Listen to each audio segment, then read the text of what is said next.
If you like a good ghost story, and you're not bothered that it doesn't happen to be Halloween or Christmas, then join me and lighten our lamps for a great one from 50 years ago. It's Kansas and Lamplight Symphony. Hey, and welcome to Acting is Reacting with me, JSB. For the second time this week, I am commemorating an album released in February of 1975. So, yes, I'm afraid it is another 50-year flashback. 50-year flashback. I just can't help myself. Dear me. Anyway, today we are back with America's greatest prog band. Yes, America has prog bands. Deal with it. I am, of course, talking about Kansas and a track from their second album, Song for America. Now, the title track, aside from, as I mentioned about a year ago, being a terrible title for an album, is an obvious masterpiece. But while I'm highlighting an epic track for today's long song listen-along, and I'm spoiled for choice on this album, really, I'm going to dig a little bit deeper than that and go for Terry Livgren's tale of a lonely widower seemingly encountering the ghost of his late wife, Lamplight Symphony. Now, it is a long one, so I won't spend any more time on preamble, so just smash that like button, thanks, and I'll fire up some epic ghostly prog from Kansas now.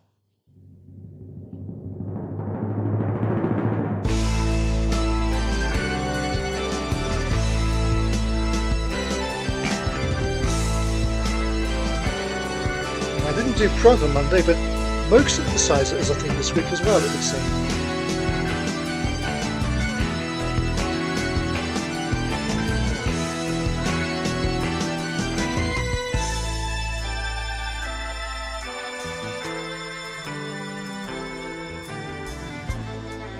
On a winter's night, stars are cold and bright in the sky.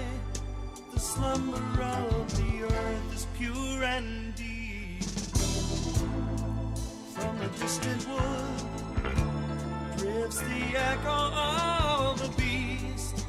The old man stirs and wakens in the night.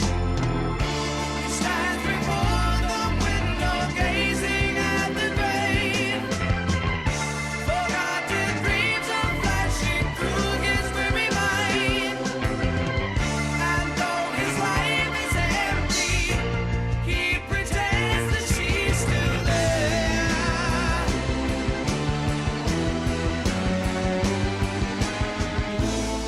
With hunger in his soul, he yearns for life and love gone by. With memories his one and only joy. But all he has to give, you know he would gladly give to bring back the life and raise the one who lies beneath the snow. He lights a lamp and looks at pictures of the past. The faces of that used to glow with divine love. But the pictures faded and time has stolen you away. Yeah.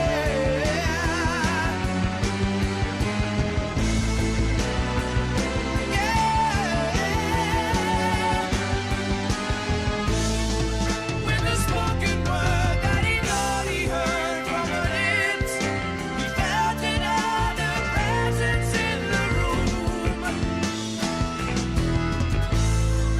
He was filled with fear, but filled with joy. He arose and turned to face the image that he knew. She stood before him and her hand reached out for his. Peaceful light shone in her eyes. No, I can't She represent said she'd come to soothe him, and that someday they'd be as one.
Pure Kansas sound right here.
Always hard to know who's playing which parts on some of these tracks. I believe that was Steve Walsh in the flourishes there. Could be wrong. No big deal.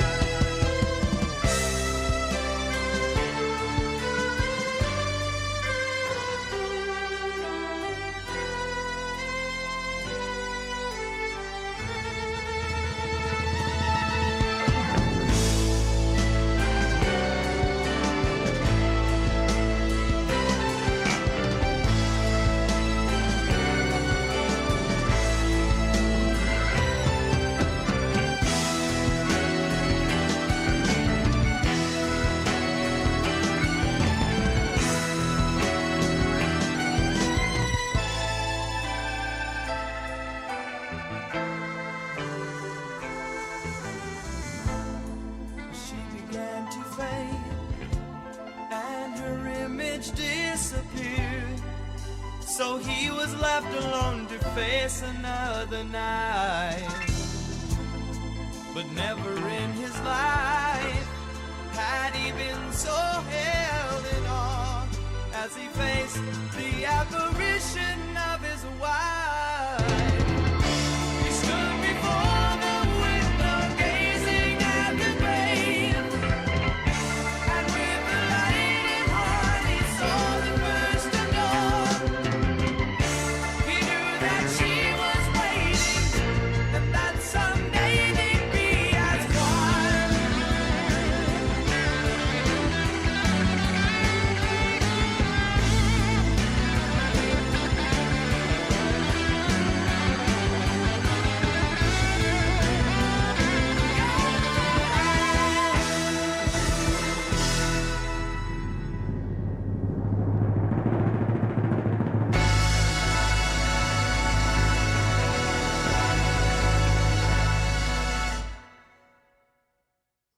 All right, that was Lamplight Symphony from Kansas, and if you need definitive proof that the title track is not the only amazing epic on that album, well, Exhibit A for you right there.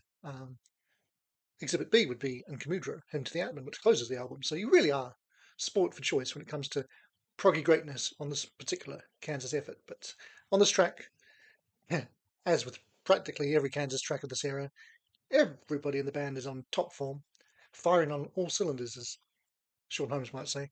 He won't be watching this, he doesn't do prog. Special mention to Steve Walsh for his wonderfully emotive vocal and that piano part and that long instrumental section.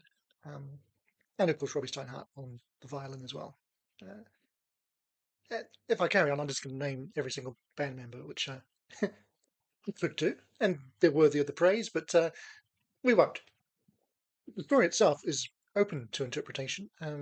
Obviously, it seems like the man's wife has been dead for quite some years, and he's never been able to move on. But does she really come to him in ghostly form to ease his worries and get him to move on with his life? Or is it just his own way of telling himself to do that, and he's giving himself a kick up the noggin, to use a phrase that Americans will certainly never have heard before. As I say, open for interpretation, but it doesn't matter which way you view it, whether you believe in ghosts or not, or whether you think he does. It's just a tale well told and well conceived and musically rich, as you would expect from this bunch of people at this particular time in their lives. And not unusually for Kerry Livgren, who's still a pretty young fellow, um, going into some deeper directions than your standard rock fare, you might say. So, yeah, he was, of course, was still on his own spiritual journey at this point. He hadn't settled on Christianity. Um, and as I probably said before, at this point in time, his songwriting was perhaps more interesting by virtue of that not having happened, but who knows? As I say, the album is definitely Kansas's proggiest, which kind of makes it all the stranger that they opened it with a pretty rubbish boogie number in the form of Down the Road, but that track aside, the album stands as one of the greats in their catalogue, and some days might even be my favourite. Now, while Song for America came out almost a year after their debut, astonishingly there would only be another 7 months before Kansas album number 3 would emerge, so be sure to subscribe to the channel and join me in September for a look back at the Mask album. Meanwhile, you can check out my selection from the debut for its 50th anniversary last year, and I will just say thanks for watching and bye for now, but not for long. Acting is reacting. This does not mean acting again.